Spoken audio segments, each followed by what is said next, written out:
Quelques jours seulement après la célébration du 15 août sont passés et déjà les nouvelles ignames se retrouvent sur presque tous les étalages.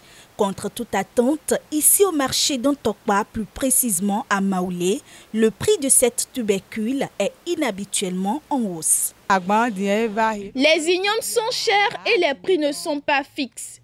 Les différentes variétés existantes varient entre 18 000 et 30 000 pour les petits sacs et de 60 000 à 65 000 pour les grands sacs. Autrefois, les grands sacs d'igname étaient vendus à 25 000 francs et les petits à 12 000 francs. Mais maintenant, c'est à 15 000. Auparavant, nous prenions le demi-kilo d'igname à 8 000 francs, voire 12 000 francs, et le sac de l'abocor à 15 000 francs.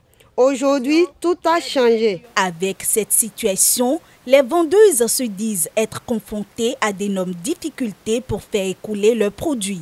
Les clients viennent et nous leur donnons le prix. Mais ils s'en vont disant que c'est préférable pour eux de partager les sacs que de prendre les tas. Surtout les femmes, quand elles viennent au marché, c'est pour avoir de bénéfices.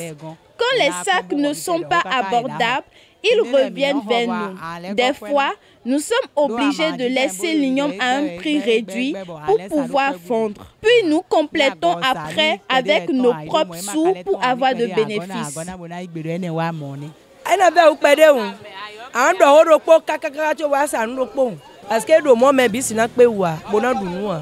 Cette augmentation du prix entraîne une inactivité et donc beaucoup de manque à gagner dans le rang des charretiers communément appelés pousse-poussiers, comme le cas d'Émile, un pousse-poussier rencontré au marché.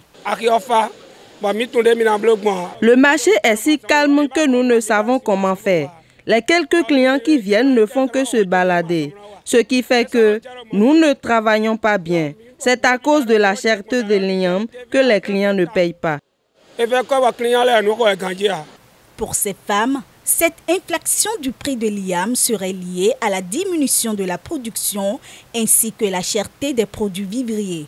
Elles saisissent cette occasion pour lancer un appel aux autorités pour solutionner cette situation.